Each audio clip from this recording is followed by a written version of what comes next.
Welcome to the new Forecast Contest webinar series. My name is David Margolis, and I'm today's host. I'm very excited to introduce today's guest speaker, John Davis from Everstream Analytics. John was an early pioneer in applying weather to the energy and ag markets, and more recently is again at the forefront in innovation and adoption and applying weather to supply chain and the logistics markets. In today's webinar, John will provide an overview of how weather is used and applied at Everstream to serve clients in supply chain and logistics. I think the topic is particularly interesting and relevant based on all the news and the global supply chain issues, in particular since the COVID pandemic. In terms of the format, we have some questions that were submitted, and we'll try to get to those at the end, time permitting. Without further ado, over to you, John. Great. Thanks, Dave. It's great to be here. Thanks so much for inviting me on the show, and should be a really interesting next 20 or 30 minutes. So I guess a good starting point, and again, I kind of perceive this as a discussion between us. There's no reason for me to talk straight for 20 or 30 minutes, although I could, but no reason to do that. And so we can kind of discuss and talk about things as we go on. But I guess first things first, a quick history as to, the pathway in getting here from a, meteorological standpoint. So, again, I've been doing this for a long time. I went to school in Madison, Wisconsin. I'm a Badger. And I went right from Wisconsin and Madison. I went right to Wall Street in New York and lived there for 5 years, but then came back to Chicago. But almost 20 years working for a Wall Street firm, Citigroup, and doing applied meteorology before kind of applied meteorology was a thing. So at Citigroup, it initially was looking at the weather and climate impact on agriculture, and then that transitioned somewhat and expanded into energy, especially during the 1990s. So, classic applied meteorology, looking at kind of almost a commodity, framework, agriculture, energy, other things kind of out there. So then after that, the whole team got recruited to an energy producer, Chesapeake Energy, a firm that back in 2002 was a very small firm, had 400 employees, but then they wanted a weather presence because they had visions of kind of changing the world of natural gas, which they did over the next 10 or 11 years. And the whole team went to Chesapeake Energy. We stayed in Chicago. They opened our office for us in Chicago. And then the firm was based, of course, in Oklahoma City, doing energy risk management at a time when natural gas kind of changed everything over that 10-year time frame. And we kept doing agriculture as well during that. And then back from 13 to now, that's really been Everstream. It was Risk Pulse initially, then we had a merger with the firm in Bonn, Germany, 360, and then now it's Everstream, analytics here overall, and got into the supply chain end of things. So that pathway of applied meteorology, agriculture, energy, then supply chain logistics, a very natural progression. And within our company, we talk about end-to-end in the supply chain. That's truly end-to-end. Growing crops initially, using energy to produce things, then we transport things, and then those things are consumed by people on a global basis and transported around. So a very kind of natural, logical progression over my many decades of being applied meteorologist overall. Kind of one interesting kind of side note is that the supply chain end of things, which is relatively new. How did that happen? It was the winter of 13-14, which anybody in the central and eastern US, the winter of 13-14 was a very cold winter. And it was so cold that there were lots of problems here with products. So during that winter, we actually had a couple of very large beer producing companies in the US contact us, and they lost millions and millions of dollars of beer because the beer froze and blew up.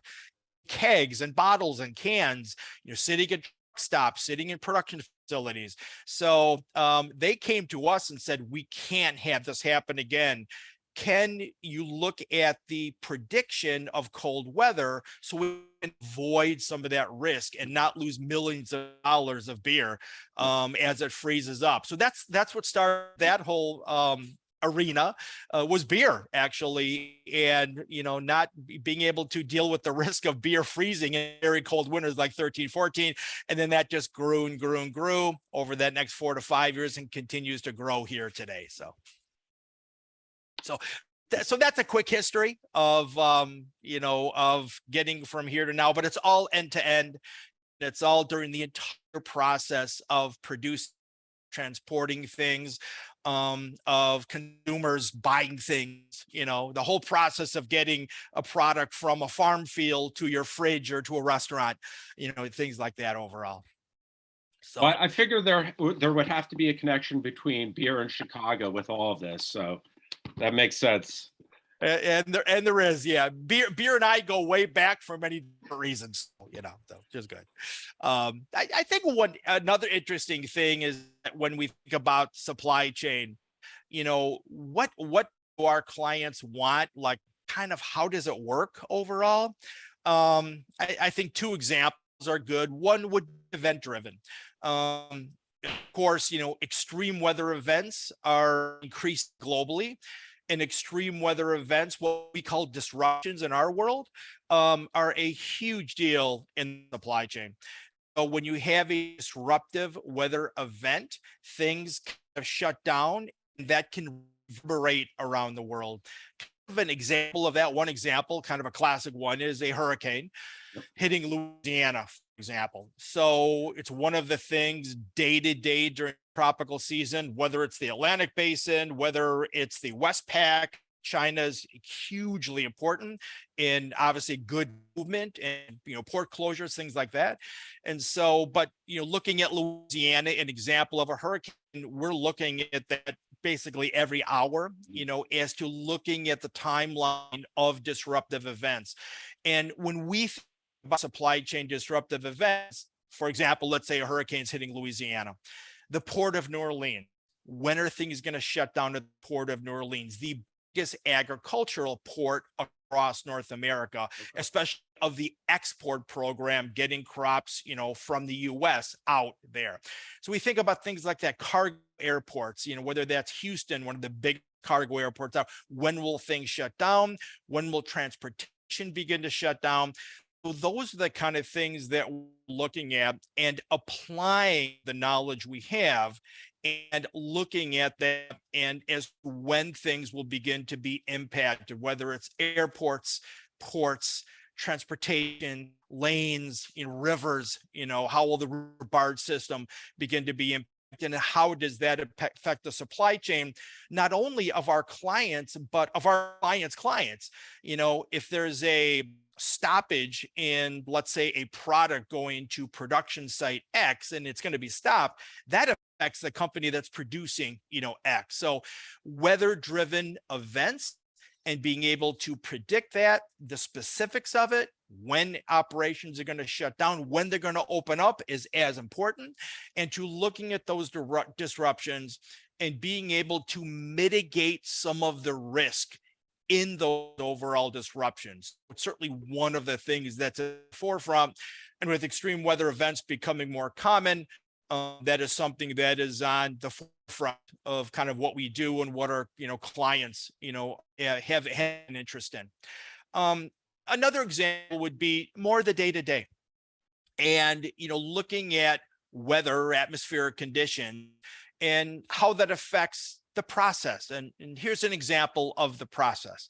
So one of our clients, widely known as Unilever, and we do a lot of work with Hellmann's mayonnaise, which is all produced in the Chicago area and then shipped all areas of North America. So basically every ounce of mayonnaise Hellmann's is made in Chicago and shipped around North America.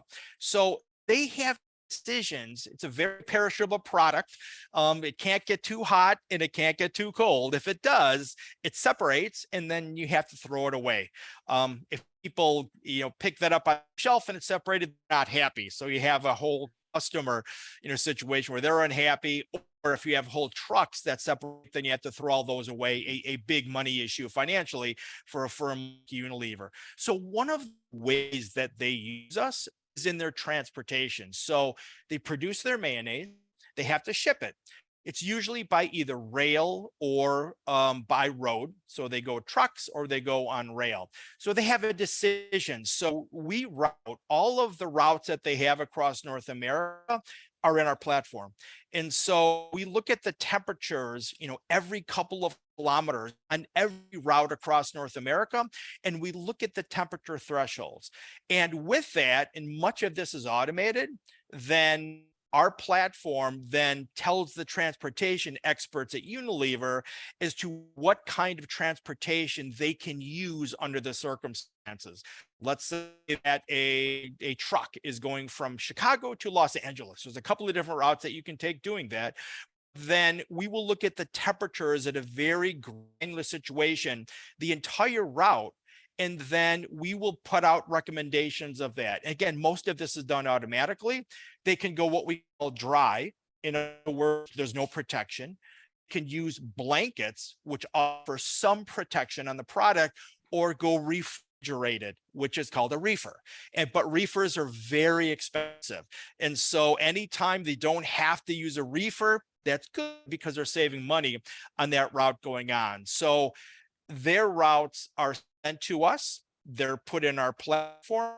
We do all the temperature analytics, sent back to them, and recommendation as to whether they use a reefer, a blanket, or dry, no protection. Then that's given back to the professionals at Unilever and looking at the kind of equipment that they use to transport helmets to every corner of North America. People can have the day, be happy, make their sandwiches and things like that. So again, another example outside of the extreme of things and looking at the day to day. And, we do this for lots of different companies out there and looking at the, recommendations as to how they should transport. We want to protect the product, number one, but we also want to save them money here, number two. And that's what kind of the process does. Hey, John, just that was really helpful. One follow-up question. Can you give us an idea like what those temperature thresholds are for mayonnaise that are safe versus not so safe? Sure, sure. So for helmets, for example, when it gets very cold in the winter, and if it does run a risk of the jar of mayonnaise freezing, then it has to be thrown away. So typically some of the thresholds that we tend to look at here, anything below 32 on a route, it's got to be X amount of miles on that route. It can't be, it can't be 5 miles. It's got to be some distance here. So a product would freeze, and then getting into levels where the product could totally freeze. So you'd have to throw it away. That gets down in the mid-teens here kind of overall. So those are the couple of the cold temperature thresholds that we would tend to look at and do, diagnostics on, and looking at the amount of miles or kilometers that a route is going through, and how many miles will be at those specific temperatures. And then we use some of their quality control at the company to look at, how safe is that product going to be? How many miles or hours, will the product be below those thresholds? Then with that information, then they make the decision, should we put it on a refrigerated truck to totally protect it? Our blankets just enough. And so, this is with every shipment, out of Chicago, and there are thousands of shipments going out of Chicago here. It's a lot of mayonnaise out there. So That's great. Thank you very much. sure. And the description here is great, but I wonder, I know you guys have a great website here or user interface. Would it be possible to see kind of like a visual on this? Yeah, sure. Great. Absolutely. Yeah. And this is, I guess, this is how clients use our platform. So this is our platform. And, overall here, there's a lot of weather information that is in the platform. I'll give a very quick example of this. So these are different weather layers. So we have model forecast output, various models that people use, European forecast, GFS, and then blends of that in looking at overall parameters. So I'll click here on precipitation. So here, then this is a layer looking at precipitation, over the next 3 days. And we can look at it over the next 5 days or the next week or the 6 to 10 day period, whatever that is. But this is a layer of precipitation. The key is here. So that is one layer that we have in there. We also have temperature anomalies. So areas that are going to be warmer than normal, areas that are going to be colder than normal. That is integrated into the platform. Wind gust, very important when you're dealing with ports, when you're dealing with airports, cargo airports. And so wind gusts are something that's also integrated in the platform. But that's not applying the weather to what we're looking at within the supply chain. So what I'll do, this is an example of all the major cargo airports and all the major ports on a global basis. And so we can take that weather information that is in the engine of the overall platform, and we can look at whether a site, an airport or port, is it at high risk or is it at low risk? An example of that here in Europe are no airports or ports that are at high risk. They're all scoring green, from a weather standpoint, nothing to worry about. But then you see here over in China that here, interestingly enough, Beijing and the international airport at Beijing is scoring red, high risk, and that's due to heavy precipitation. So let's go into that site, zoom in a bit. So we'll go into that site and look at that specific site. So all of this weather data then in a very granular form go into the Beijing International Airport. This is then how things are scored. So this is some of the temperature, precipitation information. Here's the specifics of the site. And then it's scoring red, high risk. And that high risk is coming up in about 6 or 7 days. And it's due to precipitation in that zone. You can see the increase in precipitation here. They'll get about 4 inches in less than a day, and that will likely cause some disruptions within the operations at Beijing International Airport. So that is why it's scoring red, it's scoring yellow, something to watch on the bookends of this. But that's a way that we take that general global data and in a very granular way and begin to look at that and score on specific. So if a client of ours has a shipment that is going out or coming in to Beijing, then they have decisions to make. They could do the shipment, the cargo, prior to this high risk environment or after this high risk environment overall. But that's how we take macro weather data and then apply that on a specific state. We call this a node in supply chain, and that deals with hourly risk, whether it's winds or temperatures or precipitation in this case, in looking at risk here overall. And of course, the risk is different for a cargo airport than it would be for a major port out there in China or in Florida or in Louisiana. So those risk parameters are different overall, and they're scored differently. But we kind of look at, high risk environments. In this case, the kind of basic sign or stoplight situation, looking at red or a high risk point, and looking at that here in the next 6 or 7 days to avoid or mitigate that possible risk, so you don't have disruptions in your supply chain network, from a client standpoint coming up. So let me zoom out again here. So again, that's taking, this information on the macro scale and then applying that to specific sites and scoring on those sites whether you will be having any kind of issues, from a standpoint of disruptions within the supply chain network out there. And you can see kind of globally, this is relatively quiet. A couple of sites that are scoring red. One is in Singapore, the international airport there, another in Beijing. No site scoring red actually in the US or into Central America, and a couple of, moderate disruptions here as designated by the yellow across those areas. So that's our platform. That's kind of how we take the atmospheric weather information, the forecast information, apply that to a site, score that, and then we can look at specific risk over out there, from standpoint of the areas that clients are using to transport product on a global basis. That's great and really cool site. And just curious, other than hurricanes in the United States, what type of weather events typically cause the most disruptions that you've seen? Yeah, hurricanes are kind of at the top of the list, whether it's the Atlantic Basin, the Westpac. Arguably, from a supply chain standpoint, the Westpac, especially coastal area of China, probably is the most important spot on the globe because so much is produced there and so much has to be shipped elsewhere and product brought in before they produce things there.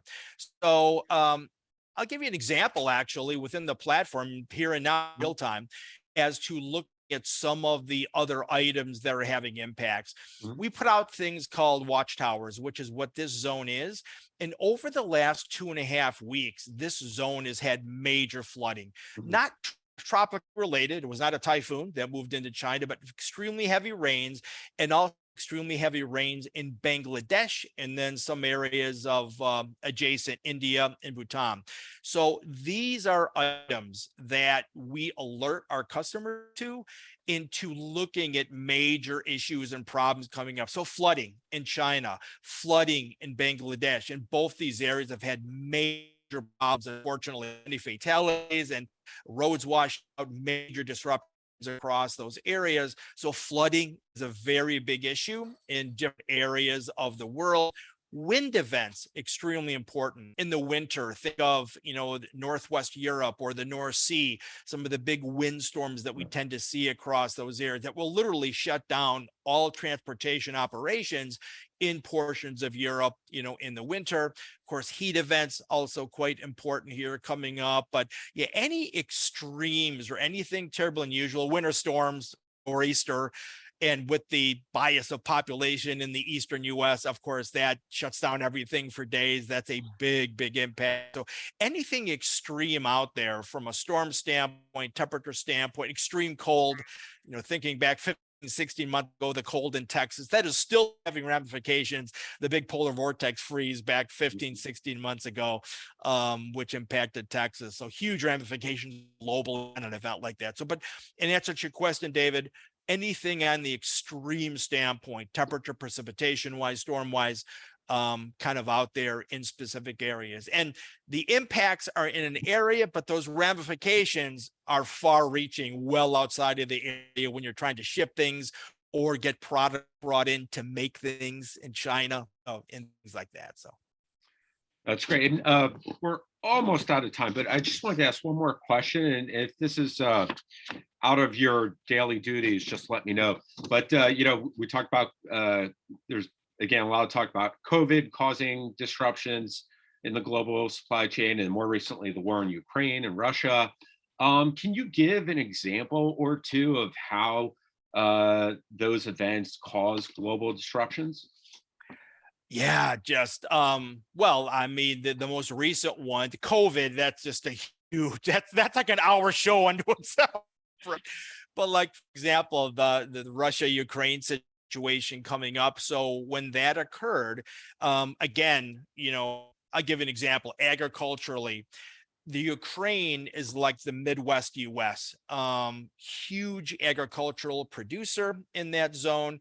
So when that happened and basically everything shut down in Ukraine, you began to have ramifications. No crops or would move. They're big producers of wheat and sunseed, sunflowers. And in items like that, all their ports were closed, all their transportation was closed. And so we began to look at, manufacturing facilities there, looking at items being bombed, things like that. So all of that, we talked about the weather in the platform today, but weather is just one part of disruptions and kind of stating the obvious. So when the war broke out and you began to have these ramifications reverberate globally, then, all the incidents that occurred in Ukraine and elsewhere, then that was put into the system. And then we look at how the supply chain disruptions there affect other areas, getting wheat to places like Pakistan, where they export a lot of wheat to Pakistan, Bangladesh, places like that. And so when an event like that happens, then we begin to go into, ramifications in second tier and third tier, and the potential impacts of something like that. And one of the issues that we're quite concerned about right now is global food supply. The Ukraine war is one piece of that, but there's lots of other pieces. There's been a high incidence of drought globally. Brazil and Argentina, the last couple of years, we're concerned about the CENT-US right now. And so lots of issues here from a food standpoint. And those are the kind of things that we dig into when an event like the Ukraine war occurs. So that's kind of a real short answer. Again, they're kind of long discussions that could be had with that, but it just pretty much dig into the details and look at the potential ramifications to our clients, to industries, whatever it is kind of out there. All right, thank you so much, John. And like you said, I think we could cover some of this stuff for another hour or two, but I think we'll leave it there for now. And I hope everyone finds this webinar as interesting and as educational as I did. And I hope that we can have you back at some point in the future to talk a little bit more about some of these topics. Anytime, David, anytime. All right, how's tomorrow morning? No. We'll have to work on that one. And for folks who would like to talk further with John or perhaps solicit career advice, John, you can also book a meeting with John on theknowledgeexchange.com. And while you're on the Knowledge Exchange, you may also want to look around because there's some other great volunteers there. So again, thank you so much for joining us today, John. My pleasure. Thanks, everybody.